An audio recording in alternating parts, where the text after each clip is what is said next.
Hello everyone, চলে এলাম আমাদের পরের লেসনে, যেটা হচ্ছে লেসন 3, অবশ্যই ক্লাস 10-এর, এবং চ্যাপ্টারের নাম হচ্ছে আমরা দেখতে পাচ্ছি away the passing away of বাপু, নয়নতারা সেহগালের লেখা।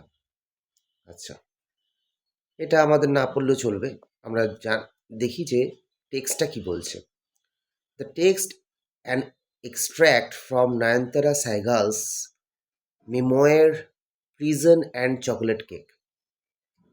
তাহলে এটা আমাদের ইম্পর্টেন্ট, যেটা হচ্ছে এই টেক্সটটা কোথা থেকে নেওয়া হয়েছে? নয়নতারা সেহগালের লেখা মেমোয়ার prison and the chocolate cake, যেটা হচ্ছে prison and the chocolate cake. এটা আসতেই পারে যে কোথা থেকে নেওয়া হয়েছে, কার লেখা? নয়নতারা সেহগালের।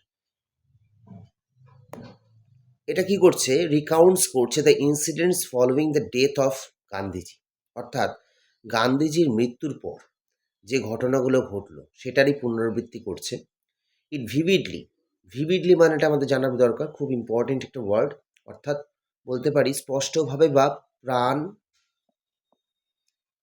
প্রাণবন্ত ভাবে ডেসক্রাইব করছে not only the author's personal sense of loss, অর্থাৎ এটা না শুধু বর্ণনা করছে অথারের মানে লেখকের পার্সোনাল সেন্স অফ লস অর্থাৎ হারিয়ে যাওয়ার বেদনা, but also the collective grief of the entire nation, কিন্তু তার সাথে সাথে সমস্ত সারা দেশ জুড়ে যে মানুষের মধ্যে যে দুঃখটা, গ্রিফ মানে বেদনা, দুঃখটা একত্রিত হয়েছিল সেটাও বর্ণনা করছে।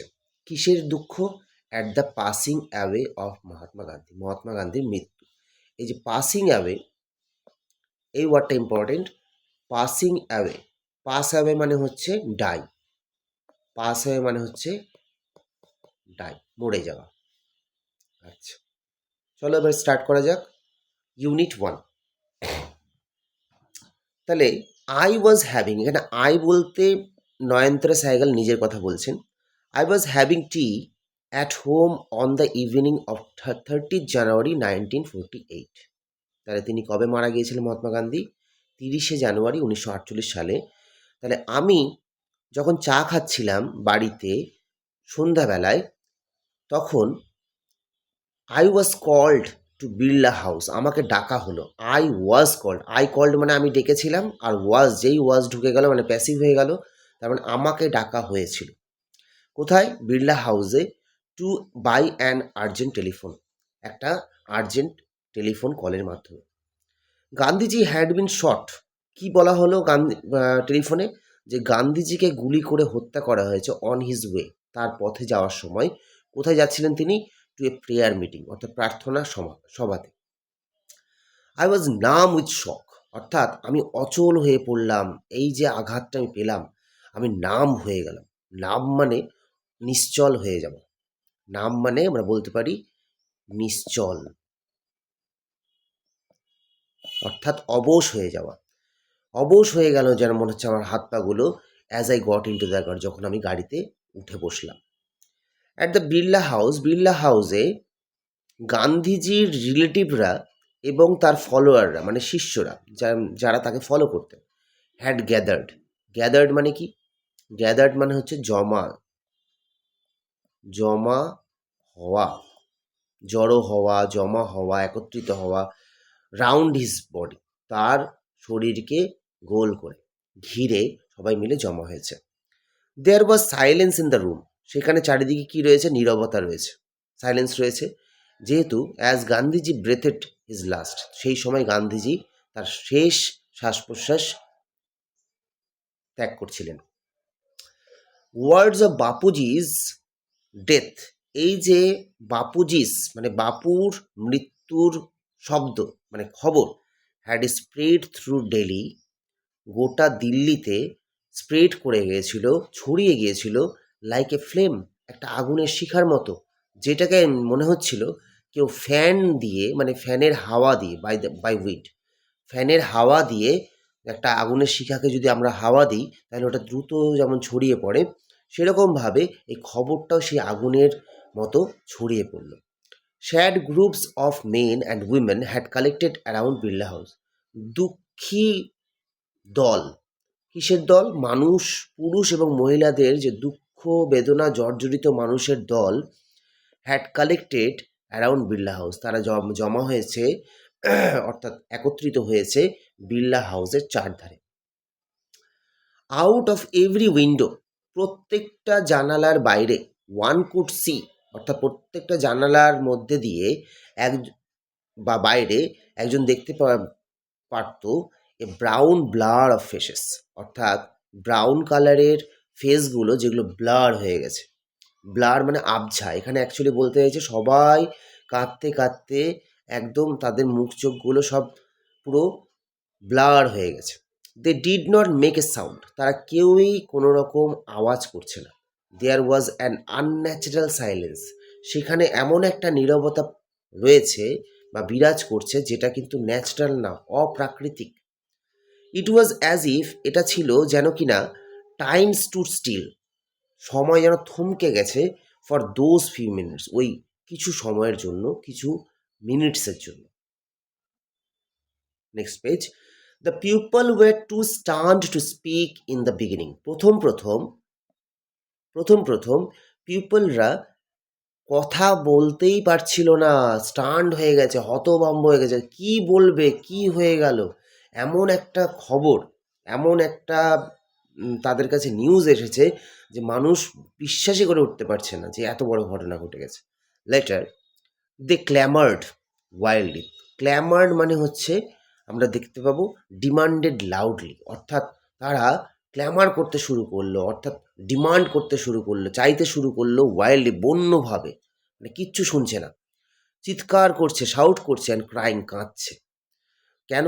দে জসল্ড ওয়ান অ্যানাদার, তারা জসলিং করছে, অর্থাৎ ধাক্কাধাক্কি করছে একে অপরের সাথে, in a stampede to break in two the house, অর্থাৎ যাতে করে তারা বাড়ির মধ্যে যেমন করে হোক এই ধাক্কাধাক্কি করে পদদলিত হয়ে, স্ট্যাম্পেড মানে পদদলিত হয়ে যাওয়া, দরকার পড়লে পদদলিত হয়ে গিয়েও তারা যেমন করে হোক বাড়িটার মধ্যে ঢোকার চেষ্টা করছে।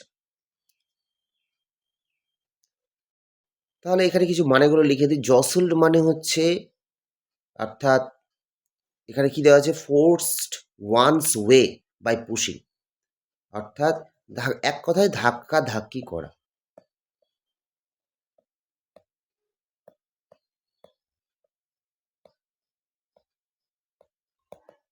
আর একটা এখানে দেখতে পাচ্ছি স্ট্যাম্পেড, স্ট্যাম্পেড স্ট্যাম্পেড মানে আমরা বলতে পারি এটা হয়ে যাবে ছত্রভঙ্গ, অর্থাৎ তারা এতক্ষণ যে একসাথে ছিল, ধাক্কাধাক্কি করছিল, এবার যে যেদিকে পারছে ছুটে যাচ্ছে, কেন? যাতে করে তারা ব্রেক ইন্টু মানে ভেঙে ঢুকে পড়া হাউসের মধ্যে। তারপরে দে কামড এ লিটল, তারা একটু কাম হলো, শান্ত হলো। ওয়েন ইট ওয়াজ অ্যানাউন্স, যখন এটা অ্যানাউন্সড করা হয়েছিল যে they would be allowed to see Gandhiji before the funeral, অর্থাৎ তার শেষকৃত্যের আগে তাদের সবাইকে গান্ধীজিকে দেখার জন্য অ্যালাউ করা হবে, অনুমতি দেওয়া হবে। আচ্ছা, when one is faced with the shock of a loved one's death, যখন কেউ একজন ফেস করে এই আঘাতে যে তার কোনো নিজস্ব কারোর মৃত্যু হয়েছে, অর্থাৎ যখন কেউ কারোর নিজের কেউ মারা যায়, সেই একজন কি করে, হুইম্পার্স করে। হুইম্পার্স মানে হচ্ছে ফুপিয়ে ফুপিয়ে কাঁদা, তাই না? হুইম্পার্স মানে হচ্ছে কাঁদা, ফুপিয়ে ফুপিয়ে কাঁদছে। What will become of me now that he has left me, এবার আমার কি হবে যে সে যে আমাকে ছেড়ে চলে গেল। This was surely the question uppermost in the mind of the morning people, এইটাই মনে হয় অবশ্যই প্রত্যেকটা মানুষের মধ্যে একটা কোয়েশ্চেন তৈরি হয়েছিল মনের মধ্যে। কাদের মনের মধ্যে? Of the morning people. Mourning খুব ইম্পর্টেন্ট ওয়ার্ড, মর্নিং। মর্নিং মানে দুঃখী, দুঃখ পাচ্ছে এরকম দুঃখী মানুষজন। They looked like lost children, তাদেরকে দেখে মনে হচ্ছিল তারা যেন হারিয়ে যাওয়া কোনো শিশু, অর্থাৎ যার আর কেউ নেই। It was the question in many of our hearts as we sat. এটাই ছিল কোয়েশ্চেনটা আমাদের হৃদয়ের মধ্যে, অসংখ্য মানুষের হৃদয়ের মধ্যে আমাদের, অ্যাজ উই স্যাট, যখন আমরা বসেছিলাম। স্টিল শক, এখনও আঘাতপ্রাপ্ত, অ্যান্ড আনবিলিভিং, অর্থাৎ অবিশ্বাস্য।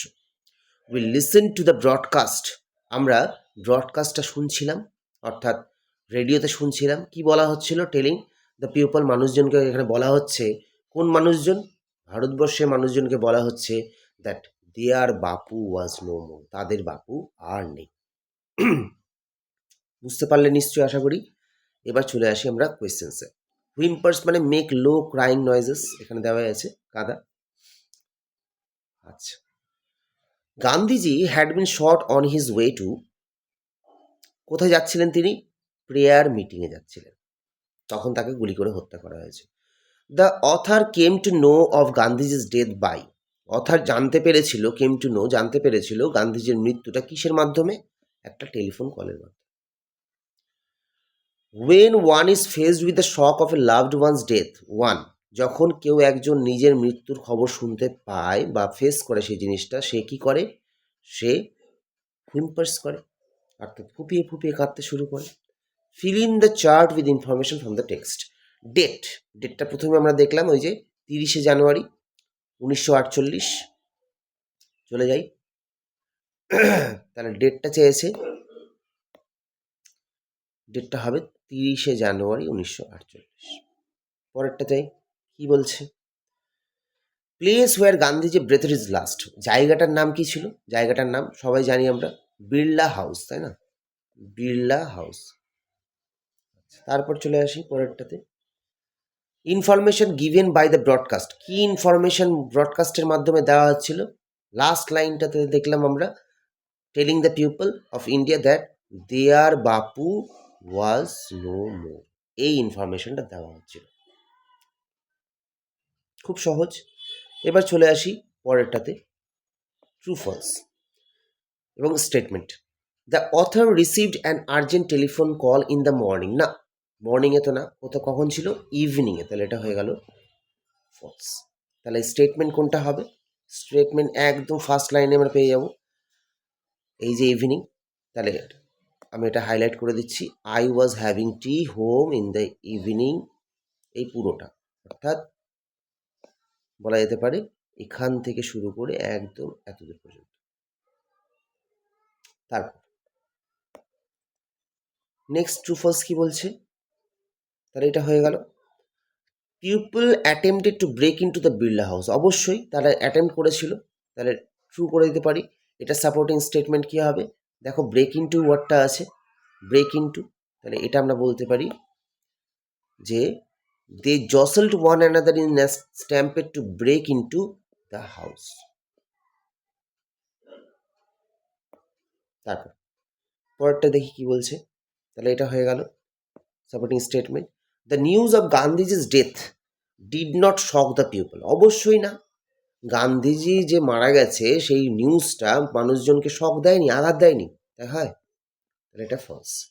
তাহলে এখানে শকের যে লাইনটা আমরা পেয়ে যাব সেটা আমরা খুঁজে বার করি।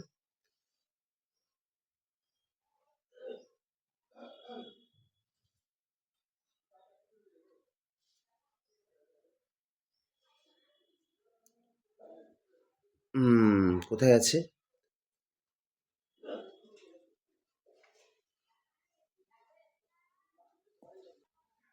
দেখো এখানটাতে রয়েছে,